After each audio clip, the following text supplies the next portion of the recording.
sama-sama belajar tentang yang namanya revival organizer.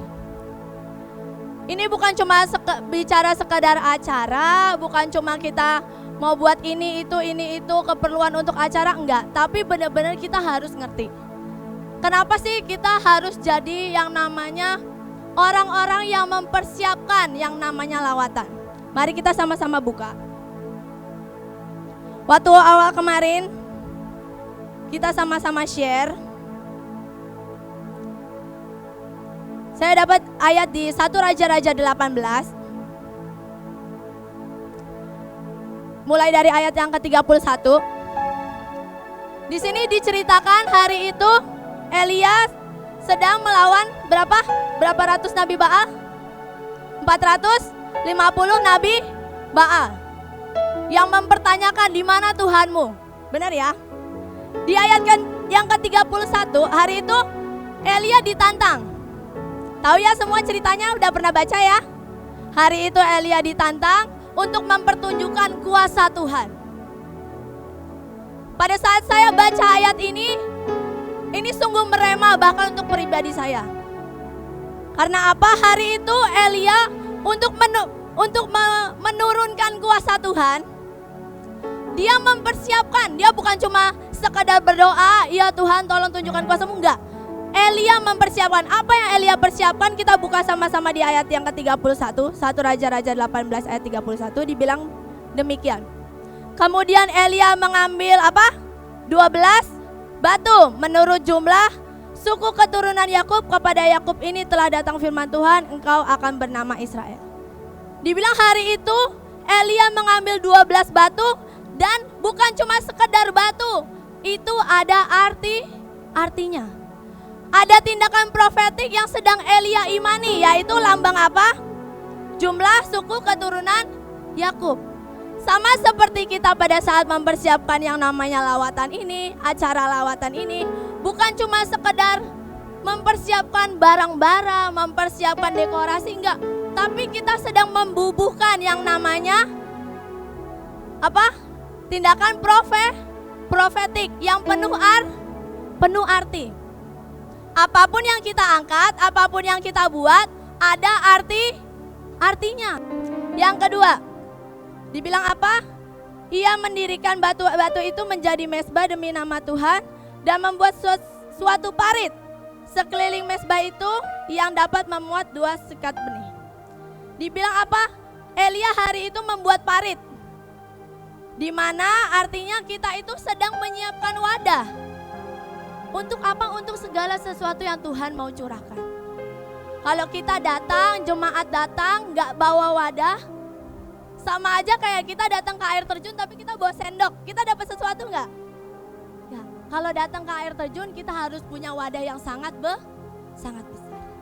Lanjut, ayat selanjutnya. Ayat yang ke-33 dibilang apa? Ia menyusun kayu api, memotong lembu itu dan menaruh potongan-potongannya di atas kayu api itu. Ia menyusun. Yang dikerjakan bukan cuma sekedar oh ya udah taruh aja nih kayunya di sini. Ya udah korbannya di atasnya udah taruh aja, enggak. Hari itu Elia menyusun. Tapi benar-benar mari kita tanya Tuhan, apa sih yang mau kau curahkan? Hatimu tuh mau mereka itu menerima apa sih Tuhan? Kita susun rundown di awal, mungkin ada doa. Kita mau bawa doa apa? Khotbahnya mau tentang apa? Pengurapannya mau tentang apa? Semua itu dipersiapkan, disusun dengan sangat rapi. Sesudah itu ayat yang ke-34. Sesudah itu ia berkata, penuhilah 4 buyung dengan air dan tuangkan ke atas korban bakaran. Oh ya, ini bicara tentang hari itu. Oke, sorry. Next, lanjut yang ke-37 langsung ya. 37 langsung setelah Elia menyiapkan. Lalu jawablah Elia, ya Tuhan jawablah aku supaya apa? Bangsa ini mengetahui bahwa Engkaulah Allah ya Tuhan. Dan Engkaulah yang akan membuat apa? Hati mereka bertobat kembali. Pada saat kita menyiapkan sesuatu, kita menyiapkan lawatan, kita menyiapkan KKR, kita menyiapkan pesta anak, apapun itu namanya, kita itu sedang menyiapkan wadah, kita itu sedang menyiapkan jalan untuk yang namanya kuasa Tuhan. Kuasa Tuhan dicurahkan, yang namanya yang dari surga itu turun, sehingga apa janji Tuhan? Tuhan akan, tadi di ayat 37 dibilang Tuhan akan membuat bangsa itu mengetahui bahwa Yesus itu Tuhan. Dan juga yang kedua akan membuat hati orang-orang bertobat. Itu janji Tuhan.